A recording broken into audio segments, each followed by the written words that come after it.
일토소명 이야기 묵상, 거룩한 땅에서 구현하는 일의 소명.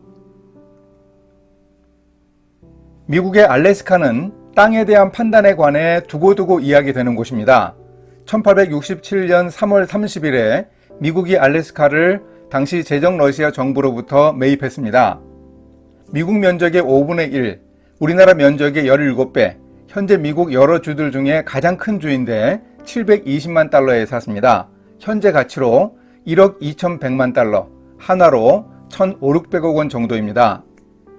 크림 전쟁에서 러시아가 패전한 뒤 재정난을 겪었습니다.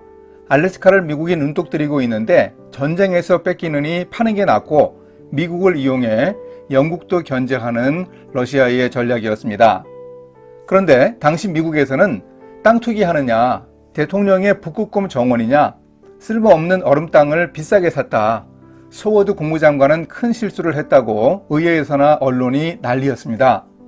하지만 알래스카를 사고 난 30년 뒤에 거대한 금광이 발견되었습니다. 100년 뒤에는 석유가 발견되었는데 1천억 배럴의 매장량이었습니다. 땅, 즉 영역의 가치를 제대로 보는 사람이 끝내 그 결과물을 얻어냅니다. 성경에서도 이 땅을 하나님의 복과 소명, 하나님 나라와 연관해 설명하고 있습니다. 아브라함은 고대 문명이 꽃피었던 갈대아 우르에 살고 있었습니다. 하나님이 그곳을 떠나 알지 못하는 땅으로 가라고 명령하셨습니다. 여호와께서 아브라함에게 이르시되 너는 너의 고향과 친척과 아버지의 집을 떠나 내가 내게 보여줄 땅으로 가라. 아브라함의 후손을 통해 큰 민족을 이루고 아브라함이 복의 근원이 되어서 세상 모든 민족이 그로 인해 복을 받게 될 것을 약속하셨습니다. 물론 당시에는 땅이나 후손이 아브라함에게 주어지지 않았고 앞으로도 그것을 얻을 가능성이 그리 크지 않아 보였습니다. 하지만 아브라함은 하나님의 약속을 믿고 떠났습니다. 아브라함이 받은 약속은 오늘 우리 크리스천 직업인들의 소명과 다르지 않습니다. 우리는 하나님의 복을 받아 세상의 복이 되는 축복의 통로가 되어야 합니다. 어떻게 우리가 일터에 하나님 나라가 임하게 하고 세상의 복이 되는 귀한 소명을 실현할까요? 천지 창조의 6째 날에 하나님의 형상을 따라 인간을 창조하신 하나님은 인생의 목적과 사명이 무엇인지 분명히 밝혀 주셨습니다. 그것은 다름 아니라 일하는 소명입니다. 하나님은 땅과 연관해 인간에게 소명을 주셨습니다.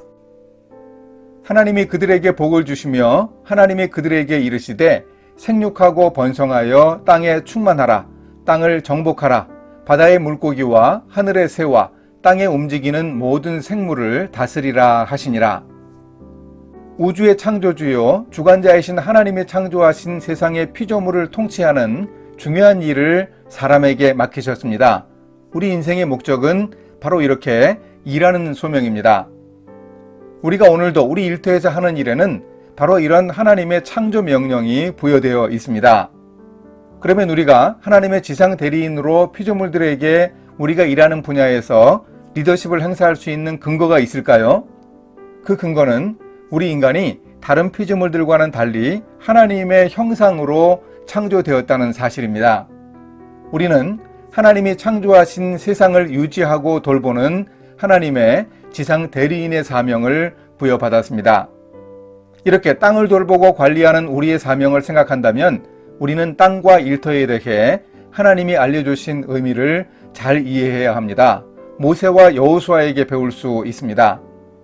모세는 망명생활을 하면서 목자로 지낼 때 호렙산, 그의 일터에 나타나신 하나님을 만나 새로운 깨달음을 얻었습니다. 모세가 자신의 일터에서 벌어진 문제를 대수롭게 넘기지 않고 열정을 가지고 달려간 떨기나무 불꽃 가운데서 하나님이 모세에게 말씀하셨습니다.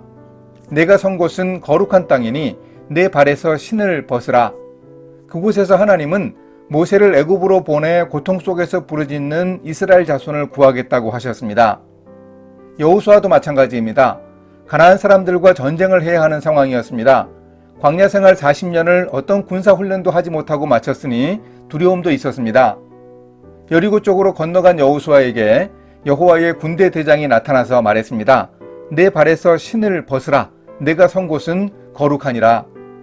곧 전쟁이 벌어질 가나안의 여리고성 근처의 땅을 가리켜 거룩하다고 하시니 여호수아는 의아했을 것입니다. 그러나 가나안 땅, 그곳이 거룩한 땅이었습니다. 싸움을 해야 하기에 불안하고 두렵기도 한 땅이지만 그곳에 하나님이 계시기에 그 땅은 거룩한 곳이었습니다. 오늘 우리가 일하는 곳, 치열하게 비즈니스 전쟁을 하는 우리 일터가 바로 거룩한 땅입니다. 우리가 일하는 그곳에 하나님이 계시기 때문에 거룩합니다. 우리는 우리의 일터에서 하나님이 우리와 함께 일하시도록 해야 합니다. 우리가 하는 일도 거룩합니다. 오늘도 거룩한 땅에서 거룩한 일을 주님과 함께 해야 합니다. 함께 기도하십니다. 거룩하신 하나님, 하나님이 창조하신 이 세상, 거룩한 땅에서 저도 신을 벗겠습니다. 하나님이 역사하시도록 저의 모든 것을 내려놓겠습니다. 생육하고 번성하여 땅에 충만하여 세상 만물에 대한 리더십을 행사하는 일의 소명을 실천할 수 있도록 함께하여 주소서. 예수님의 이름으로 기도합니다. 아멘.